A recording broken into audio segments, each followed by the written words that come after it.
വേണ്ടി പോവാണ്. അതിനുവേണ്ടി നമ്മൾ ഫസ്റ്റ് ബ്രെഡ് എടുത്തിട്ടുണ്ട് കേട്ടോ. അടുത്തത് ഞാൻ കാണിച്ചു തരും കേട്ടോ. സോറി. ഇനി നമുക്ക് ഈ ബ്രെഡ് ഒന്ന് പൊടിച്ചെടുക്കണം.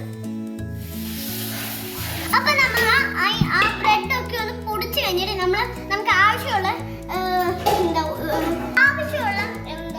കിഴങ്ങെടുത്തിട്ട് നമ്മുടെ കയ്യിലോട്ട് വെച്ചിട്ട് നമുക്കത് കുക്കറിൽ വെച്ചൊന്ന് വേവിച്ചെടുക്കണം. അതാണ് ഞാനിവിടെ കാണിക്കുന്നത്.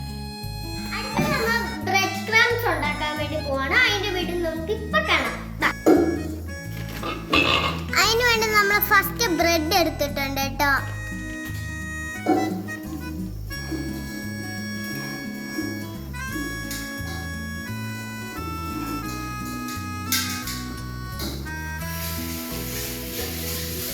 നമ്മളിവിടെ 4 ബ്രെഡാണ് എടുത്തിട്ടുള്ളത് കേട്ടോ.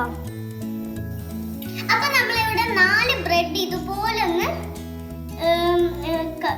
കട്ട് ചെയ്ത് കൊടുത്തിട്ടുണ്ട് കേട്ടോ. അതിനുശേഷം നമുക്ക് ഇതൊന്ന് പൊടിച്ചെടുക്കണം കേട്ടോ. അതിന് വേണ്ടി ഞാൻ മിക്സിയിനകത്ത് വെച്ച് കൊടുത്തിട്ടുണ്ട്.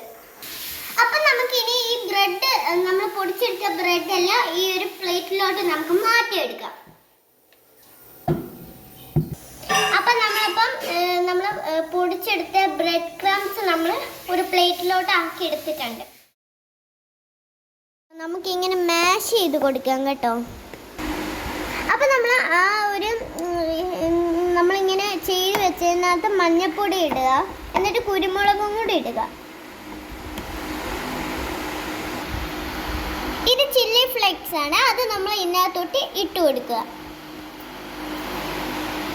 അടുത്ത് നമ്മൾ ഇടാൻ പോകുന്ന കോൺഫ്ലവർ. ആവശ്യത്തിന് കോൺഫ്ലവർ എടുത്താൽ മതി കേട്ടോ. അടുത്ത് നമ്മൾ ഇടാൻ പോകുന്ന കുരുമുളക് അല്പം മതി കേട്ടോ. ഇനി നന്നായിട്ടൊന്ന് മിക്സ് ചെയ്യണം. അതിനുശേഷം ഇളക്കിയതിന് ശേഷം നമുക്ക് അല്പം ഉപ്പിടണം.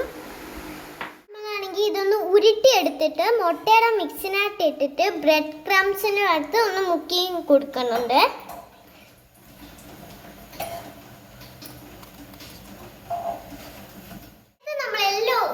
നമ്മൾ ഉണ്ടാക്കി വെച്ച സാധനങ്ങൾ നമ്മളൊന്ന് വറുത്തെടുത്തിട്ടുണ്ട്.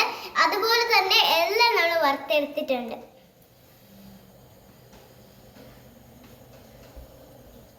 അപ്പൊ നമുക്ക് ഇത് ടേസ്റ്റ് ചെയ്ത് നോക്കാം.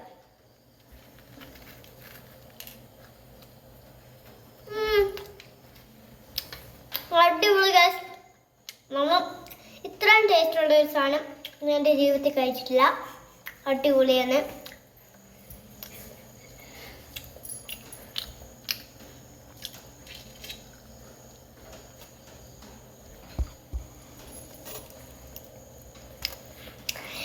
അപ്പൊ നമ്മുടെ ഇന്നത്തെ വീഡിയോ ഇത്രയേ ഉള്ളൂ. അപ്പൊ